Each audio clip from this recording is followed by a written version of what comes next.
Welcome, everyone, to episode 60 of the Thundercraps podcast, where we forge through the shitstorm that was WCW Thunder. I'm your host, a real man who doesn't wax his eyebrows, Josh Kaiser. And joining me today, a man who may not have the most menacing name in our sport, but it's 8 letters and 2 syllables, Hoagland, Kyle Hoagland. You just made me count my own letters in my own name. What's going on? And it's accurate. It is totally accurate. I'm sitting there like, what's he getting with this? It's not. It is 8 letters. Okay, cool. We're all good. Math is fun. It's when I heard that, I'm like, God, that'd be a great quote. But I'm like, my name has 5 letters, and I'm like, wait, let's do the math here. Carry the what? Oh my God, it's gonna be working out perfectly. And also, it is the least cool way of introducing one of your hottest superstars in your entire company.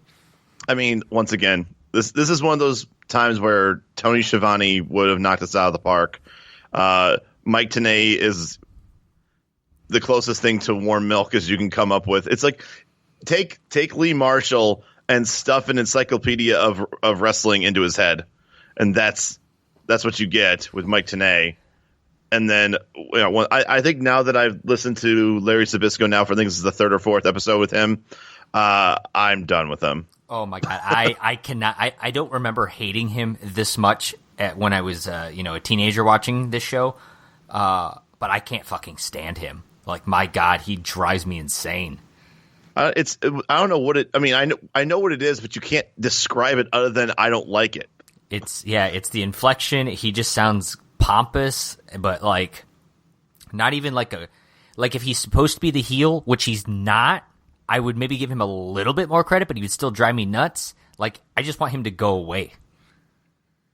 No, I totally hear it. And when he tries to give any type of like jokes or do any kind of like banter, it just comes off as just like forced.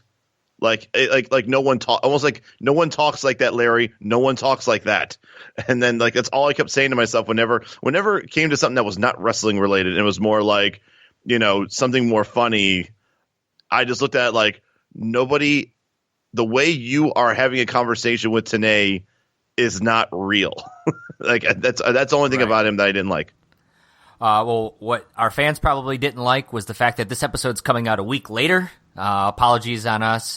Kyle, you can maybe explain, but we were out of the country last week, so we do apologize that it's going to take us an extra week here to get you episode 60, but we're here. That was I wanted to because I did watch the show, but when I realized, oh shit, when we normally would do the episode, that when we record, that would have been like, if I remember correctly, 7 hours. We're talking like 5 in the morning, 4 in the morning in Estonia, which is where I was.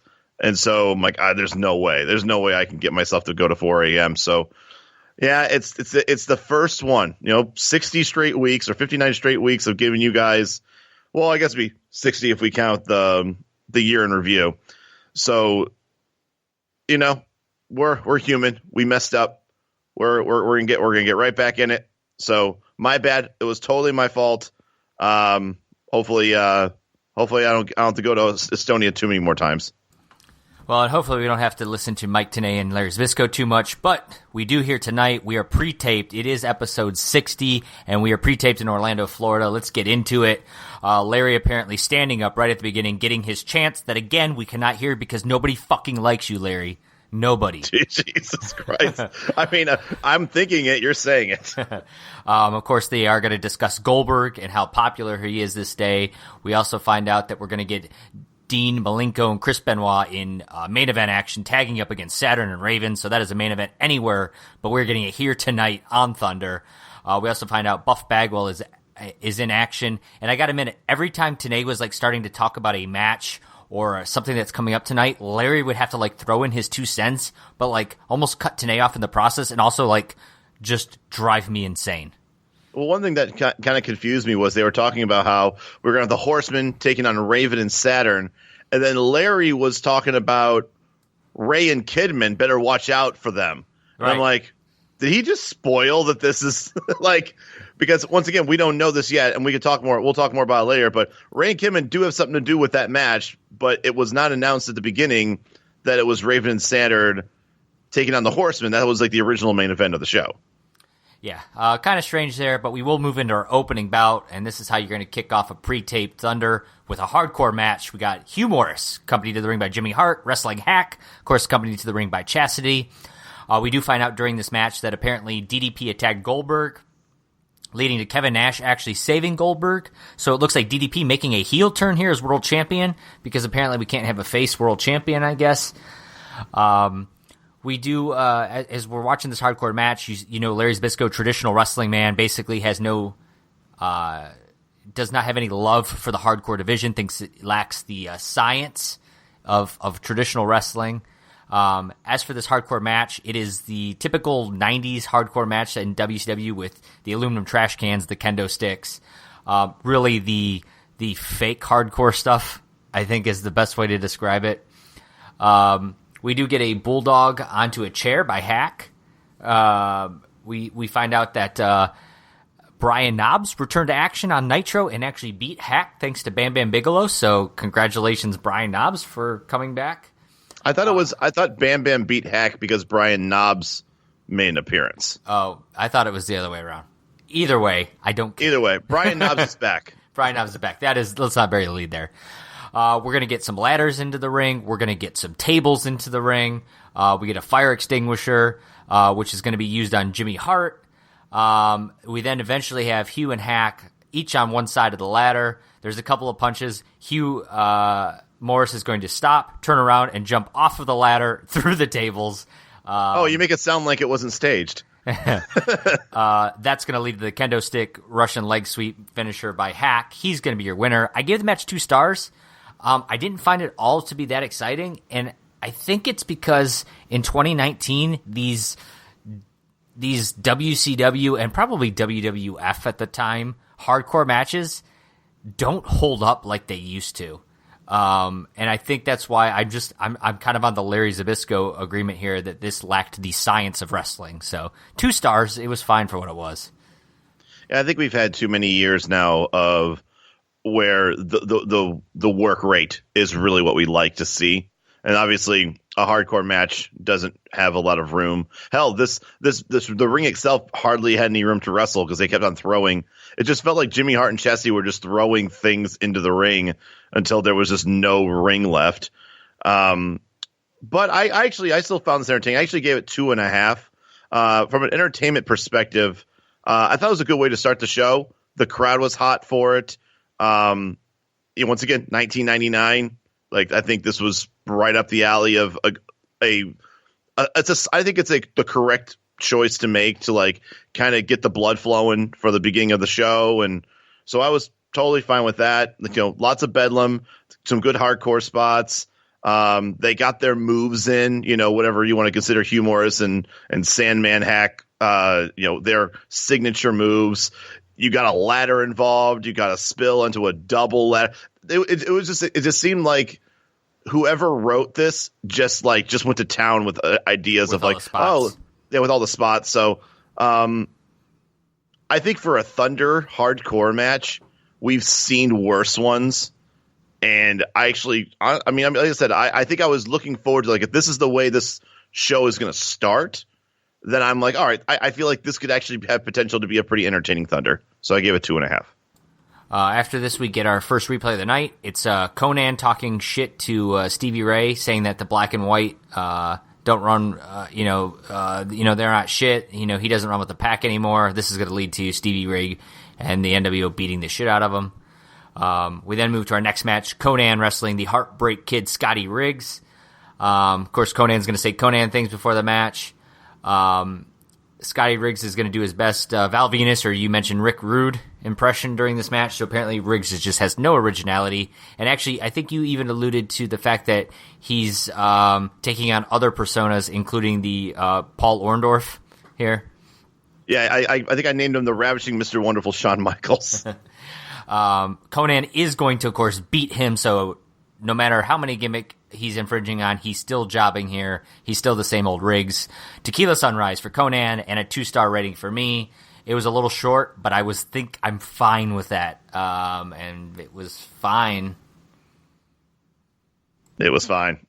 I gave it 2.25. Yeah, Riggs needs to find his own shtick instead of trying to be all these other wrestlers that are iconic. That, he went from he came to the ring holding the mirror like Paul Orndorff. Talking about how it's hard to be humble when you're looking this good. I think that's almost a Rick Rude quote.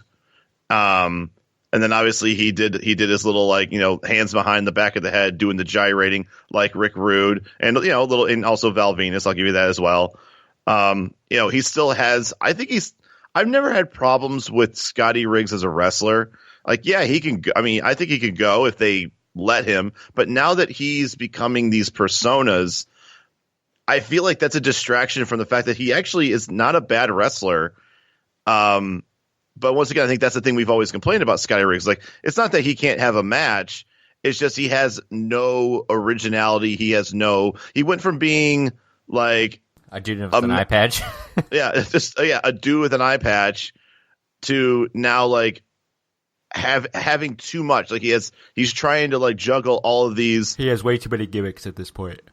Definitely. So I don't know what's going to happen with Scotty Riggs, but it's it's not looking good as far as trying to win one over with the crowd. I think at this point he just needs to be a good wrestler, kind of go like a Dean Malenko or Chris Benoit type of deal where maybe your personality isn't there, but if you bring it every time you're there and you have that intensity, then maybe you can get over. But you just pretending to be a good looking guy, that's not going to be enough. Although I would say Larry Zbyszko, every once in a while, I think he got caught being a little smitten over Scotty Riggs. After this, we get our second replay of the night. And we find out that we have a new cruiserweight champion, Kyle. Psychosis? I was actually surprised when they said that was his first cruiserweight title.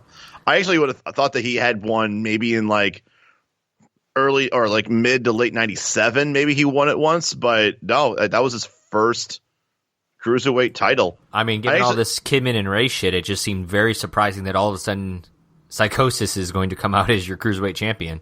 Dude, how sad were you when you saw that Blitzkrieg was the one that got pinned? Yeah, it was disappointing, but congrats to Psychosis.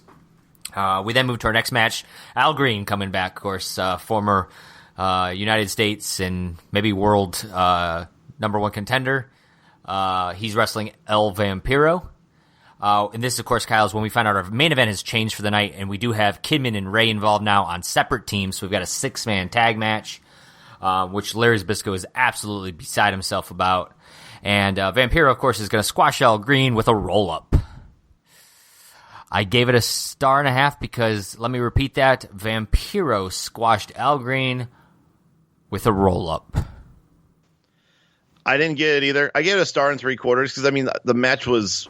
it was okay. I think I wasn't expecting Al Green and El Vampiro to light the world on fire. I think El Vampiro is still a little bit too new, and also I think I've seen him in 2 matches where he was the heel, and all of a sudden now he's a face without any explanation whatsoever. Al Green is going to Al Green up some stuff, and for whatever that means. But yeah, that finish was ridiculous. I figured if you're going to put El Vampiro, put him over on Al Green. Al Green knows what he is. He's an enhancement talent, former, world title number one contender, obviously. But he's gonna get the L. You might as well let El Vampiro showcase his abilities, maybe show a cool finisher. But the fact that like a squash match is supposed to be. Right, but I think the weirder part about it was towards the end of the match, it looked like he was setting it up, like he was doing his kicks and everything, and it looked like he was going to do something cool. And then he did the roll up. When I first was thinking okay, if you're gonna do a roll up, I'm okay if you let's say Al Green goes for a splash in the corner, Vampiro gets out of the way, and then rolls him up from behind. Maybe I wouldn't have been like a classic Booker T way of winning goddamn matches sometimes.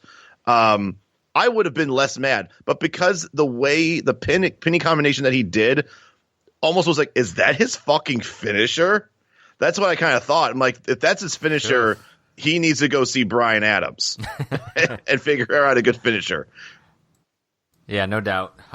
After the match, we go to the television titles on the line. Booker T defending it against Bobby Duncombe Jr. And this is also where we find out Ravishing Rick Rude passed away. So, of course, we alluded to him in the last match. This is now the anniversary here of Rick Rude's death. You know, R.I.P. Rick Rude. We then also find out that Booker T was not the athletic one in high school, unlike Bobby Duncombe Jr. Booker T was a drum major, played the trombone and the tuba, never played any sports. So, meanwhile, Bobby Duncombe Jr. was on a farm carrying cows. We also find out there's more discussion about Hogan having that knee surgery, so it does seem pretty legit. At one point earlier in the night, they said they were going to update us on Hogan's knee surgery, and then they let us know now that he had knee surgery, and we'll update you on Nitro. So that was not much of an update at all. We get the 110th Street Slam, followed by the missile drop kick. Booker T going to defend successfully the television title. I gave it 2.25 stars. I think it was the best match we've seen on the night, but it still wasn't anything too special. You know what? I kind of disagree with that notion because I felt both of them worked. I felt both of them worked well together. I gave it 2.75 stars. And I almost gave it 3 stars as this was, I thought, a well-paced 8-minute match. And they both looked really good. There were some times when one guy or the other they weren't maybe in the correct position to take each other's offense, but I found that as being a pretty consistent gripe with a lot of Booker T's matches where I feel like the opponent is maybe a little bit more of a traditional style wrestler, and Booker T has got a very Booker T list of moves that really not a lot of other people do. So I guess my only problem with that is that if Booker T is a pretty big player in WCW, you would think that people would start getting used to his offense and how to sell it right. But once again, I think that's me just nitpicking for the sake of it. A lot of high spots. Action on the outside. I thought Duncombe looked great as a heel.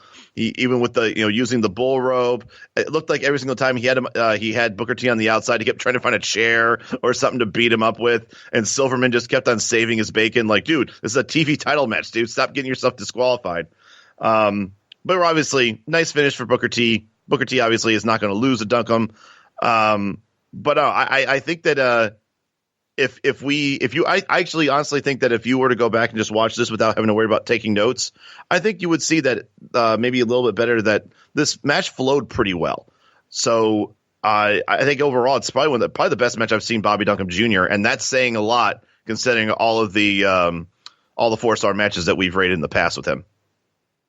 No doubt about that. After this match, we get our third replay of the night. It's Buff Bagwell on Nitro telling Scott Steiner, who will be his opponent at Slamboree, that he's buff and he's the stuff, and that Scott Steiner is not buff and doesn't have the stuff, and he in fact is buff and has the stuff. Thank you for calling him out for that. That was so funny.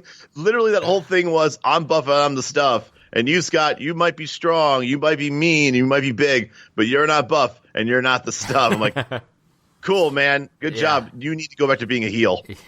Scott Steiner's then shown, and he talks about how Buff's mom wanted a girl, and that he's got broken toys in the attic, and says real men don't wax their eyebrows. Calls him Boy Bagwell, and says that he is flaming. So typical Scott Steiner stuff here, and that's going to lead to our Buff Bagwell match of the night as he's going to be wrestling Fit Finlay. Of course, Fit is going to grab the chair at one point, this is when the WCW referees have had enough and shut it down. I have to notice that during this match a lot, the crowd seemed to be preoccupied with something else. I feel like a fan got ejected or something because of the way they kept looking off to the right. Buff is going to win this match with the Blockbuster. I gave the match 2.25 stars, and I just have to note that the Blockbuster, which is just it's a unique move, and unlike like Rick Steiner has the top rope bulldog that always looks so fake when they set it up, I feel like the way that they set up for the Blockbuster and execute it looks good, and for that, I give them credit. No, it's a cool move because it's a move that you can legitimately almost kind of do it out of nowhere. Like if someone turns around and there's Buff in the air already, getting ready to do it. Like I can see that being, something that you can set up and, maybe not sure if maybe he'll hit it or not, and which is hard to do for a move that you have to like get off the ground for. So I definitely agree with that. I give this 2 stars. I thought it was okay, but not a lot of back and forth. It just felt like Bagwell just sold all of Finley's offense and then got his finisher at the end. There wasn't really a whole lot of Bagwell as far as the offense is concerned. Finley looked awesome. I think Finley looked really, really good in the match and, really took Bagwell to task, but really just all Bagwell had to do was, I think, literally one back body drop. I think he kicked him in the corner and then put him and then hit him with the blockbuster. I think that's like literally all of Bagwell's offense in a 6-minute match. Yep, I can't disagree with you on that one. But after the match, we get our 4th replay of the night. We're on Nitro. We got Roddy Piper here, who's excited, of course, that Ric Flair signed. What the fuck is Roddy Piper doing there? Did anyone explain that at all? In any point of like, I looked at our notes from last week and the week before, and there was no mention of Roddy Piper, and then all of a sudden it's like, oh, here's Roddy Piper looking at papers. He's commissioner all of a sudden, apparently, again, right? Is this just whenever he just comes back, he's like, I always have a job. He's always commissioner. Yeah, it's like just that. I don't know. It doesn't make any sense. You're right about that. I'm glad you mentioned that because I didn't think about that at the time, but it's a great point. That said, he is in the ring. He's excited Flair signed that contract. Of course, we discussed that last week. The one that Arn was not happy that Flair signed without reading. We apparently, by signing that, Nash gets a match with Flair. Flair is then going to fire Piper, so I guess we don't have to worry about him being here anymore. But then Piper's going to say, nope, you're not going to fire me. And they go back and forth about that for a minute. So instead, Flair's going to give him a match at Slamboree, him and Flair. We then see the clips of the match. Nash is going to drop the jackknife on Flair. Charles Robinson, the referee of the match, which, of course, he's in Ric Flair's pocket. He's going to leave because he's not going to count that pin. Flair's going to take a stretcher job. He's going to go into what I thought was the smallest ambulance I have ever seen, which even Arn Anderson seems suspicious of. He keeps asking, where the oxygen is for Flair. He said, the doctors there say, I'm a doctor, Flair's fine. Arn is very concerned about this oxygen. The door is closed, and we find out it is not, in fact, an ambulance, but a van that's going to take Flair to the insane asylum. So, what a twist. What a twist indeed. And I had one other thing I wanted to add to that, which might be just more of did you notice too that Flair, when he was calling for the match, or was telling him that, that's what I was going to say. So I'm very glad that they brought back the whole Flair being negligent, just signing papers, because the first time we saw that was actually a segment on Thunder where he was just signing stuff. And George just shows up, and we kept on thinking, oh God, we're not going to get any payoff from this. We actually are now getting the payoff of what's actually going from that. So I was very, very happy that we actually got a little bit of, Thunder storyline going into this. And I'm sure he was probably doing it on Nitro too.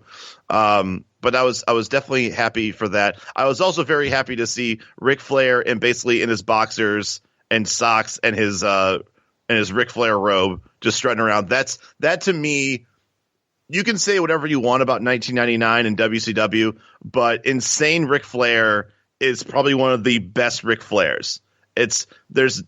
There are very few times where Ric Flair is more entertaining than 1999. It's an interesting take, actually. I feel like that may be a hot take of sorts. Well, I'm just like, it just seems like at some point creativity just went rogue. I mean, once again, this is when he walks around the insane asylum when I think that's next week on Nitro when they check in on him and they show him he's like walking around in his robe like he's like a fucking loon, like he's a loony guy, and like he's walking around in his underwear, like the whole like dropping elbows on nothing and taking his pants off, like all that stuff is like late 98, early 99, mid 99. So that to me, if you want to see just Ric Flair just losing his shit and enjoying every second of how entertaining he is, this is this time period. Okay, yeah. I mean, I'm not going to argue that. I just think it's an interesting take. I have to see what if any of the Thunder Buddies out there agree with that or not. After this, though, we move to our next match of the night, Disco Inferno and Rick Steiner. Of course, we do find out that Flair and Piper at Slamboree is for the rights to run WCW. So we got that going for us now. So, and we do find out during this match that apparently Alex Wright may have been in the front row of the crowd on Nitro Monday, but it wasn't the Alex Wright that you and I all know. He was black and he had a mohawk. So Kyle, Berlin is coming. And unfortunately, it's going to be a while until he actually does show up. I think this is April. This is late April when this happens, right? April 22nd. Yep. And he was supposed to make his debut like right after this. But this also happened around the time of the Columbine shooting. And a lot of, I think the creative, or I guess like, Turner and TNT, those guys, felt that his character looked too much like he was wearing like a dark, coat, like overcoat, and they felt that he looked too much like the kids that were responsible for the Columbine shooting. So they actually waited until a couple more months, which I think is unfortunate because I remember that Alex Wright did a shoot about that and saying that he felt that it really hurt a lot of his momentum because they were already starting to tease that Alex Wright was coming back and he looked so different. And then all of a sudden, it's just like as if they, put the Men in Black, flashy light in front of us and just said, "Oh, don't worry about any of that." And then 3 months later, they finally actually bring him out, and he just felt like it was such a weird transition from that he was supposed to, I think, debut at Slamboree, and then it ended up being not until late August when he finally makes his debut on Nitro. And because of what the current events that were happening.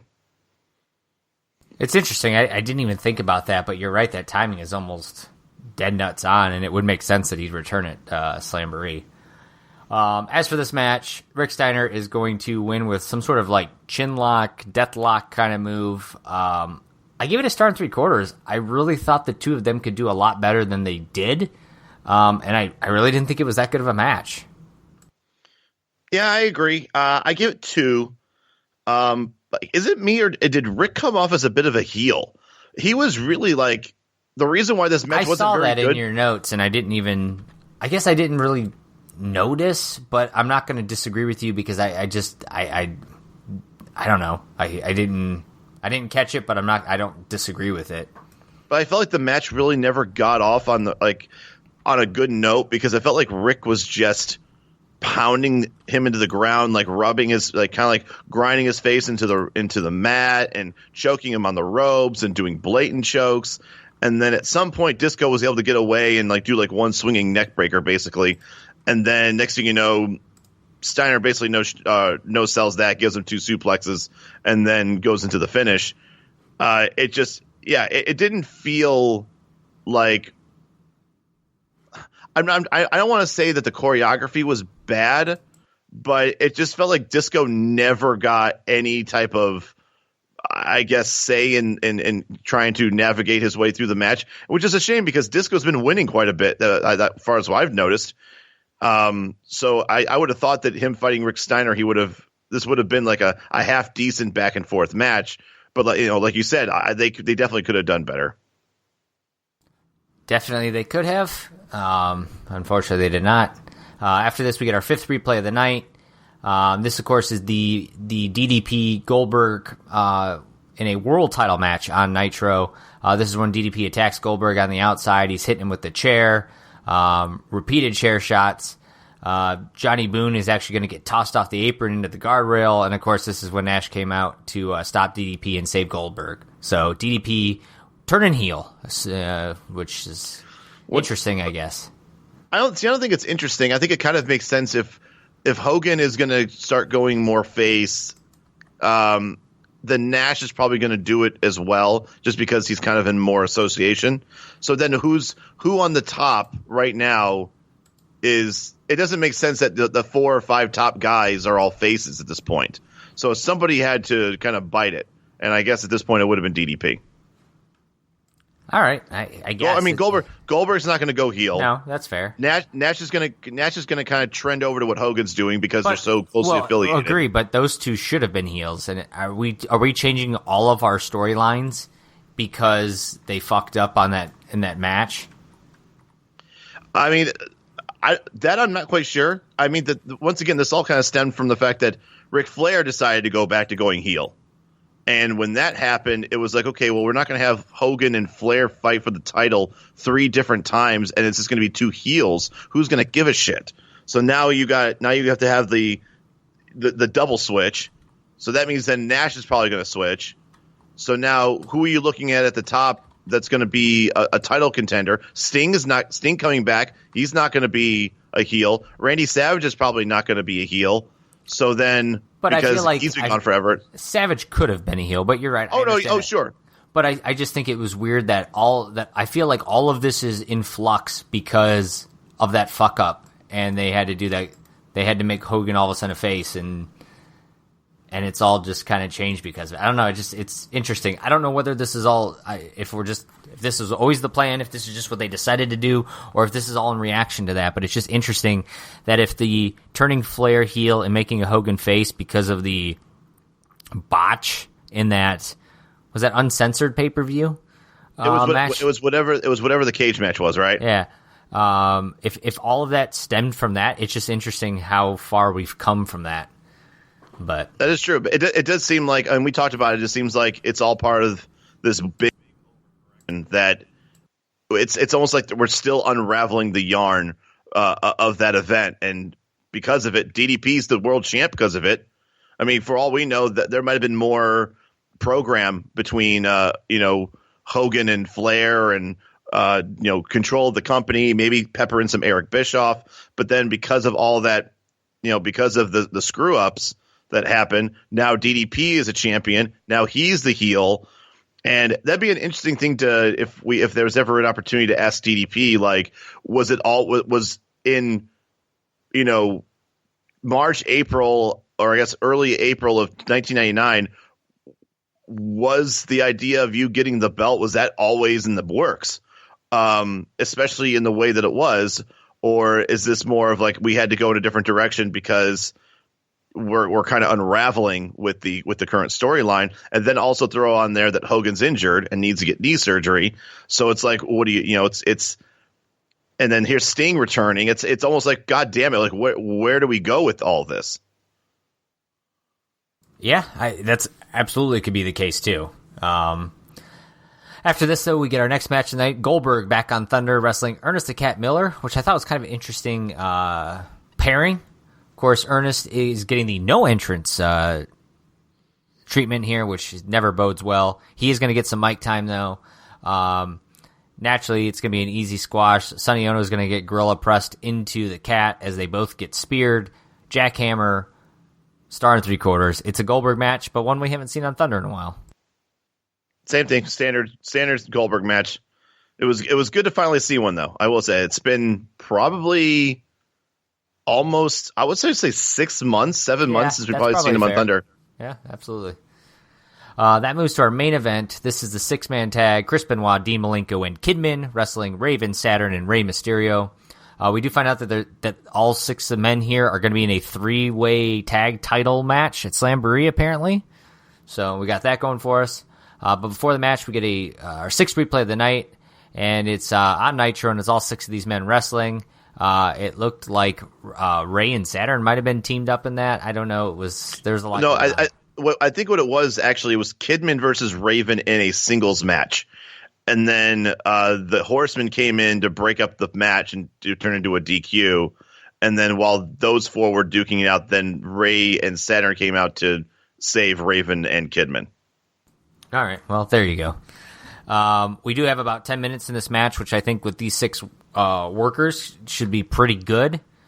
We get the story being told here is a lot of the Kidman and Rey and how they don't want to wrestle each other. They don't want to fight. Actually, Kidman tries to help Rey a few times during the match, which Benoit keeps smacking him in the back of the head. I loved it. The Horsemen are not happy about that. Did you notice that Larry Zbyszko referred to Benoit as a Wolverine? Is this the birth of that nickname? The Rapid Wolverine nickname? Yeah. Do we really want to give Larry the credit for that? I mean, I don't, but it just seemed interesting that because, I don't know, like, let's say it was a Shawn Michaels match, and somebody was like, if he's already well known as the Heartbreak Kid, like, someone's going to be like, man, this kid in the ring is sure as a heartbreaker. We'd be like, all right, that's real cheesy, but, like, so I can't imagine he would have said, he reminds me of a Wolverine if that was already his nickname. So, I don't know. I would like to say that something happened on this Thunder 60, and why not Larry Zbyszko naming Chris Benoit a Wolverine? Eventually, though, Kidman is Arn Anderson's going to interfere in this match. He's going to throw Ray off the top rope. He's going to drop a spine buster on Ray. Which, by the way, looked awesome. Of course. Every spine buster Arn does. I feel like Arn Anderson, and we can, like I said, I wish we could one day just do like a deep dive on different wrestlers that we like. And I'll always be a guy that I feel like Arn Anderson is far and away the most underappreciated, underrated worker of all time. And no matter what, the guy, I mean, I watched the AEW pay-per-view or whatever it was a month or so back, and he did a double A spine buster on somebody, and it still looked amazing. The dude's good. Like in his 60s. Yeah. He looks good. Nope, I agree. Kidman is going to get knocked out from behind. He's going to fall on Ray. Charles Robinson's going to give a quick 3 count. That's going to be the match. That's going to end the show. And I actually gave it 2 3/4 stars. I thought it was a solid match with the 6 men, just in general. But I really enjoyed the storytelling they were trying to do here with Kidman and Ray. I think all 6 men played their parts well. I think it came together nicely. And even though there was like a quote-unquote like screwy finish, I thought it played out well and it made sense. And that's not something we have happen very often in WCW, and especially something we don't happen very often on Thunder, especially in a Thunder main event. And on a pre-tape show, kudos to them. Was really impressed with this main event. Yeah, and it was a screwy ending, but it was very well choreographed. And it was something that that they were going out there knowing what the finish was going to be. And it could have easily, it's not like Horace Hogan failing to trip up Mr. Perfect or Kurt Hennig, and now Hogan's got to figure out some shit in the ring from a month ago or a month or so ago. I gave this 3 stars. Very entertaining match. And obviously, I can't argue that rating at all either. I mean, all six of them did like you said, they did what they were supposed to do. There was plenty of storytelling. A lot of peril going on both sides with Kidman and Ray, being forced to go against themselves, even though they didn't lay a finger on either one of them, on each other. But there was a lot to digest with the finish too, because I would be shocked if they don't make an angle out of the fact that Kidman ultimately did pin his own partner, whether he wanted to or not. I can see Ray having some. Even though I'm sure if you were to look back at the tape and be like, look, I got clubbed in the back of the head. Charles Robinson did a quick count before I can even know where I was at. But once again, I think the thing that's weird about it now is that why would there be now, I guess, resentment or some sort of tension between the two? Ray's no longer the champion. Kidman's not going after Ray anymore. So now this is like a completely focused tag team now, that they don't have to worry about. They need to worry about Psychosis if they want to go for the cruiserweight belt. So I feel like the whole point of the whole interesting thing about Ray and Kidman has been that they're the 2 top cruiserweights, and Ray was the champion. So yes, they are champions as they're tag champions, but ultimately Kidman knows that if he wants to get back into the cruiserweight scene, he's got to be his own partner. So that was kind of what was cool about them. But now that that's no longer the case, I'm just scared that this actually is going to put Kidman and Ray more into obscurity. Does that make any sense? That now they're going to get kind of thrown in this tag team shuffle. And then if they ultimately, drop the belts, then what? Then they both have to kind of like start from scratch with no storyline other than just working their way back to being the cruiserweight title scene again, which is, I think at this point, is below both Kidman and Ray. It's an interesting thought. I mean, I don't necessarily disagree with you, but I think it all depends on how they play it out, because I mean, they don't necessarily need the title or a title to go around, I don't think. And maybe they do drop the titles at Slamboree, but maybe it involves, maybe it sets up to a feud between the two of them. And I think they're both very talented and could hold a story that doesn't necessarily need a title with it. Well, I think the problem with it is that they're two. I don't want to say mega faces, but they are. I mean, from a cruiserweight perspective, no, you're right. They're the two biggest faces on the cruiserweight docket. So for them to have a feud, it's going to be hard to sell to people like these guys now resent each other. But who are you supposed to cheer for? And that's always a really hard formula to crack sometimes. Because usually the double face feud, quote unquote, is usually like a, hey, I respect you, and But do you think that they would, if and I don't know where they go or not, I would think that they might be able to turn one of them heel in this situation. My guess is Kidman. Oh yeah, I the only thing I can see is Kidman, but the only way I see Ray going heel is that by himself he couldn't do it. I think he would have to align himself with other heels in order for him to become a heel. Okay. I mean, that's fair, I guess. That said, that was our show. That was the Thunder. What did you think about this week's pre-taped show from Orlando? So for a pre-taped show, I actually rather enjoyed it. I mean, I know that you didn't rate some of these matches as high as I did. I don't think the work rate sometimes, like some of these matches that I rated high, wasn't for the work rate as much as it was, you gave me 8 minutes of decent TV entertainment. So like the hardcore match at the beginning, like I gave that a decent 2.5 star rating. But if you were to take away all the, I guess the theatrics of a hardcore match, this probably would have been a 1.75 stars at best match without it. So it's one of those few times where making it a hardcore match actually enhanced it. So I didn't really have much of a problem with it. I mean, I gave two matches either a 3-star or barely not a 3-star match. Once again, I guess with people, you wouldn't think Booker T and Bobby Duncombe Jr.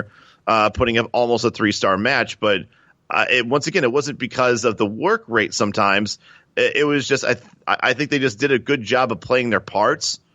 And I think that's more of what we saw here, was that you saw more of the characters coming out instead of the work rate. But then you had a main event that was all about work rate, but then pepper in the fact that there was some real juicy storytelling going on as well.